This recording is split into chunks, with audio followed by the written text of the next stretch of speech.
Hello and welcome to Writer Rant, author advice in 5 minutes or less because I have to get back to writing and so do you. So last week I talked about 5-star reviews, but these are the reviews that are put out by the writers themselves, and that just looks bad. So if you're a writer and you followed last week's advice and you haven't put 5-star reviews out, great, good job. So the trick is that on the other side of that is, okay, hey, I got this 5-star review by me, but somebody picks up my book and they read it and they don't like it. How do you deal with that?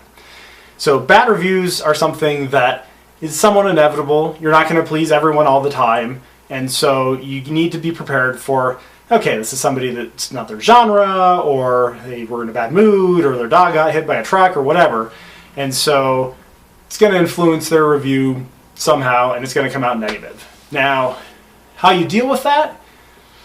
It's kind of up to you, but I would suggest this based off of a bad review that I gave for a book, and somebody actually came back and tried, I don't know what they were trying to do, but they emailed me afterwards and said, I don't agree with your review. I'm like, okay, great, you don't agree with it, but then me as a reviewer, I'm like, but here's why, here's things you need to fix. You know, here's proofreading errors in every page, like stuff that just pulled me out of the story every single time. But he's like, well, I paid for an editor and I made all the fixes. I'm like, okay, then you need to buy a better editor because clearly they didn't know what they were doing.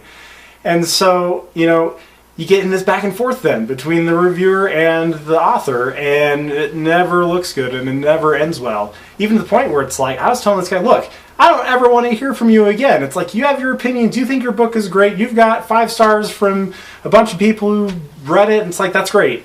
I'm sticking to my review, and I'm not going to change it. And so, if you get a bad review, don't contact the reviewer because you're not going to change their mind. In fact, you may even drive them to give you a worse review just because you actually called them out on something. Now, granted, yes, there might be something that, you know, is nitpicky or whatever, or, you know, whatever it is. It's just a matter of, like, okay, just let it be. If your book is truly good, then that one bad review shouldn't matter. You know, people could disagree with that bad review. People don't agree with plenty of bad reviews. It's just a matter of down to personal opinion. And so, in these kind of things, it's people's personal opinions that lead to the bad reviews. Now, granted, some people aren't going to have the most voluminous background when it comes to reviewing books. And so, you know, you can say, oh, well, this person doesn't know what they're talking about, and they can throw it away. There's some people who, like me, read 100 books last year and reviewed every one of them that, yeah, I've clearly done a lot of reading, I've done my own writing, so I kind of know, hey, here's why this book is good and here's why this book is bad.